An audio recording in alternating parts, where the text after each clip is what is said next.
শোনো, যেদিন কৃষ্ণ ভাবতে গিয়ে, যেদিন কৃষ্ণ বলতে গিয়ে, যেদিন কৃষ্ণ দর্শন করতে গিয়ে, যেদিন কৃষ্ণ শুনতে গিয়ে চোখে জল এসে যাবে, জানবে সেদিন তার নজর পড়ে গেছে হৃদয় গৌর।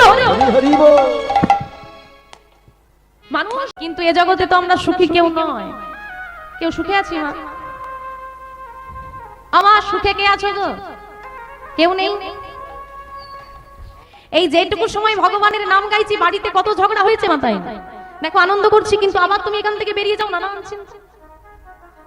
এইখানে অনেক দূর দূর থেকে মানুষ কীর্তন শুনতে এসেছে, এখানে বসে কোনো চিন্তা নেই, এখান থেকে বেরিয়ে খুঁজে দিদি বাড়ি যাবে, এখানে বসে থেকে চিন্তা হচ্ছে না, বেরিয়ে গিয়ে চিন্তাটা হচ্ছে। তাই যেটুকু সময় ভগবানের নাম আশ্রয় করবে, ভগবানকে আশ্রয় করবে, দেখবে তুমি আনন্দে আছো। বাকি সময়টা সংসারে নানান জ্বালা, জ্বলন্ত আগুন দেখে পতঙ্গা ইচ্ছায় জ্বলিয়া মরে, সেই অবস্থা আমাদের সবার হয়েছে। যার বাড়ি আছে তার থাকার মানুষ নাই, যার ঘরে থাকার মানুষ আছে তার বাড়ি, তাই না?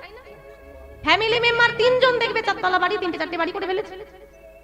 কিন্তু যার ঘরে 10 জন মেম্বার, তার থাকার ঘর নাই। আবার দেখবে যার অনেক টাকা আছে, নামি দামি জিনিস, বাজারে অনেক কিছু এখন খাবার বেরিয়েছে, অনেক দাম কিনে খাওয়ার তার সামর্থ্য আছে, সেবা করার সামর্থ্য আছে, কিন্তু খেতে পারবে না, সুগারের জ্বালা আছে। আর যার কোনো রোগ নাই, সে ভাবছে খাবো, তার কেনার পয়সা নেই। যাদের এখনো যে সমস্ত ছেলেদের বিয়ে হয় না, মায়েরা খুব চিন্তায় আছে, মেয়ে পাচ্ছে। আর যারা বিয়ে করেছে তারা মন্ত্রণা দিচ্ছে, বেটা তুই ভুলেও বিয়ে করিস না। তা না করলেও জ্বালা, করলেও জ্বালা। দেখুন কেউ কিন্তু সুখে, সুখ সেখানেই, আনন্দ সেখানেই যেখানে আমার গোবিন্দ আছেন। তাই বলছেন গৌরাঙ্গ বলিতে হবে পুলক শরীর। পুলক মানে আনন্দ। তুমি ভগবানের নাম তখন গাও যখন তোমার মধ্যে আনন্দ আছে। কেন? শরীরে যদি ব্যাধি থাকে, শরীরে যদি ব্যাধি থাকে, তুমি 1 ঘন্টা জপের মালা নিয়ে বসার পর মালাটা যখন বন্ধ করবে, ভগবানকে জানাবে এই শরীরের ব্যাধিটা দূর করে দাও। 1 ঘন্টা নাম জপ করে ভগবানের সাধনা করে তুমি কিন্তু স্বার্থের কাজে লাগে। যদি তোমার সংসারে অশান্তি চলে, তুমি জপের মালাটা শেষ করে প্রণাম করে কি বলবে? ঝগড়াটা মিটিয়ে দাও, শান্তি এনে দাও, ওটাও স্বার্থে লাগিয়ে দিও। কিন্তু ভেবে দেখো, যখন তোমার মনে আনন্দ থাকবে, তখন তুমি নাম জপ করে গোবিন্দকে বলবে, গোবিন্দ ধন্যবাদ, জীবনে আমি বড় সুখী। কিন্তু সারা জীবনটা ভগবানকে অভিযোগ জানাতে জানাতে কেটে গেল, কোনোদিনও ধন্যবাদ জানানো।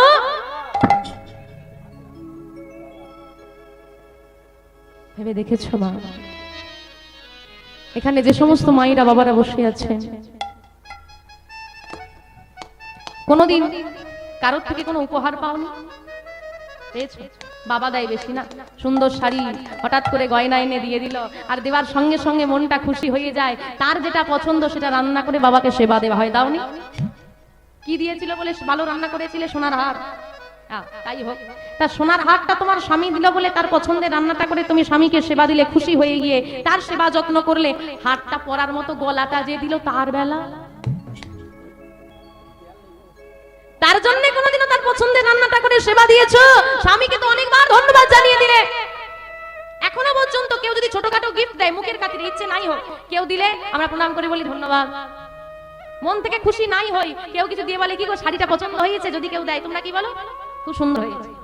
শাড়িটা পরার মতো দেহ যে দিল, সে সুন্দর দেহ দেয়। তোমার মতো পৃথিবীতে একজনও নেই, একজনও নেই। তুমি একমাত্র, শুধুমাত্র তুমি তোমার মতো। এখানে যতজন বসে আছি সবার দুটো নয়ন, আমার দুটো নয়ন, আমার দুটো হাত, আপনার দুটো হাত, আপনার বদন আছে, আমার আছে, আপনার দুটো নাসিকা চিত্র, আমার দুটো নাসিকা চিত্র, আপনার দুটি চরণ, আমার দুটি চরণ। আপনি কথা বলতে পারেন, আমিও কথা বলতে পারি, আপনি শুনতে পারেন, আমি শুনতে পাই, আপনি দেখতে পান, আমিও দেখতে পাই, কিন্তু আপনি আমার মতো নয়, আমি আপনার। তাহলে আপনি বিশেষ করে ভগবান আপনাকে আপনার মতো করে বানিয়েছে, আপনার মতো একজন কেউ বানায়নি। আপনার কোনোদিন ইচ্ছে করেন এই দেহটা পাওয়ার জন্য তাকে একটু ধন্যবাদ জানান, তাকে একটু ভালোবাসি? স্বার্থটা ভেবেছি। আর বললেন কি, হরি হরি বলিতে নয়নে বহিনী। এতজন বসে কীর্তন শুনছেন, কেন শুনছি আমরা ভগবানের কথা? কি পাবো? কষ্ট হচ্ছে তো।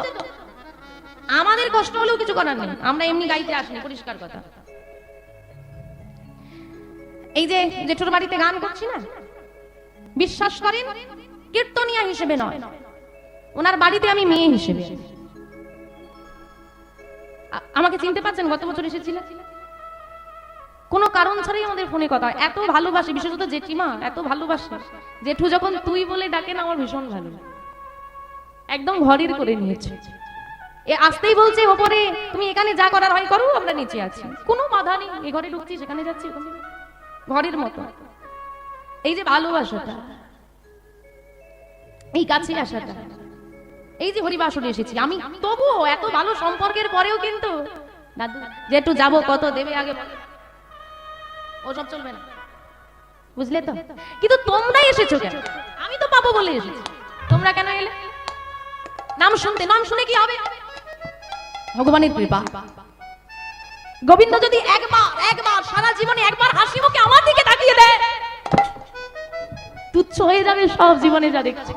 শুধু একবার যদি তার দৃষ্টিটা পড়ে যায়, কিন্তু সে যদি দৃষ্টি দিয়েও দেয়, বুঝবো কি করে? কি গো মায়েরা, কি করে বুঝবে? জানতে হবে। শোনো, যেদিন কৃষ্ণ ভাবতে গিয়ে, যেদিন কৃষ্ণ বলতে গিয়ে, যেদিন কৃষ্ণ দর্শন করতে গিয়ে, যেদিন কৃষ্ণ শুনতে গিয়ে চোখে জল এসে যাবে, জানবে সেদিন তার নজর পড়ে গেছে হৃদয়ে গৌর।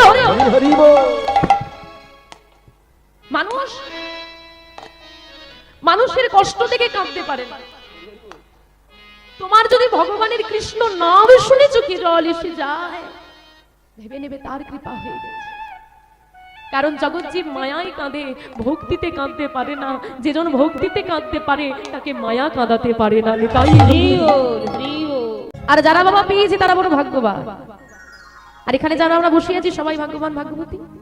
আপনারা সেই সাধুগুরু বৈষ্ণব ভক্ত মন্ডলী, ভগবান বলেছেন আমার হইতে আমার নাম বড়, নাম হইতে আবার ভক্ত বড়, ভক্ত সর্বশ্রেষ্ঠ।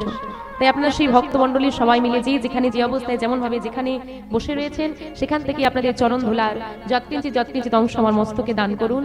সবাই মিলে আমায় আশীর্বাদ করুন, কৃপা করুন, যেন আপনাদের সবাকার চরণ ধুলি মাথায় নিয়ে আপনাদের কৃপায় শক্তিশালী হয়ে এই মহতি হরিবাসরে দাঁড়িয়ে আমি কিছু গৌর গোবিন্দ কথা বলতে পারি।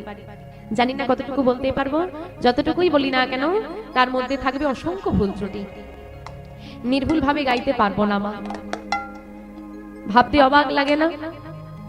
কত মহাজন, কত মনি ঋষি, কত ভক্ত সারা জীবন ভগবানের সেবায় নিজের জীবনটাকে উৎসর্গ করে দিয়ে শেষ জীবনে বলে গেলেন আমি বুঝি ভক্ত হতে পারলাম না।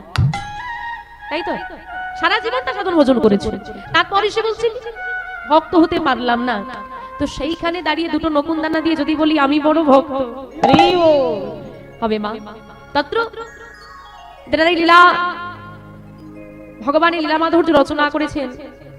কত গ্রন্থ, কত শাস্ত্র রচিত হওয়ার পরেও বলা হয় ভগবানের মাধুর্যের কিছু বলা যাবে না। রূপ বর্ণনা হয়ে গেল, তারপর বলছে বর্ণনা দিতে পারলাম না। তো সেইখানে দাঁড়িয়ে যদি আমি বলি 3 ঘন্টায় এইটুকু বয়সে ভক্ত না হয়ে, জ্ঞানী না হয়ে যদি বলি সব বলি দিয়ে চলে যাব, আমার মতো মূর্খ পৃথিবীতে নেই। তাই ভুল ত্রুটি হবে মা, যদি লীলা পরিবেশনার্থে ভুল ত্রুটি করে থাকি, বাবাদের চরণে অপরাধ করে থাকি, মায়েদের মনে ব্যথা দিয়ে থাকি, অন্যায় করে থাকি, ভুল কথা বলে থাকি নয়, বলবই, আবারও বলছি। যদি ভুল হয়ে থাকে মা, এই কানে ধরে বলছি, নিজ নিজ সন্তান সম মনে করে আমায় ক্ষমা করে দিও। শ্রী গুরু নিতাই গৌর সীতানাথ প্রেমানন্দে হরি বল।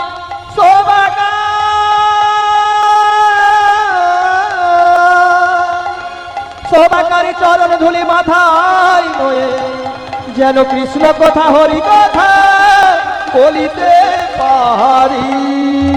আসুন মা, আজ এই শুভ সন্ধ্যায় আমরা হরিবাসরে বসি ভগবানের যে লীলা মাধুর্য সাধন করব, যে বিষয়বস্তুটা আজকে আমরা শ্রবণ করব একটু অন্য ধরনের। আপনারা চিরাচরিত ভক্ত লীলা যে শ্রবণ করে এসেছেন, এটা একটু ভিন্ন স্বাদের। আজকে ভক্তের কথা শুনবো, কিন্তু কোনো ভক্তের কথা শুনবো না।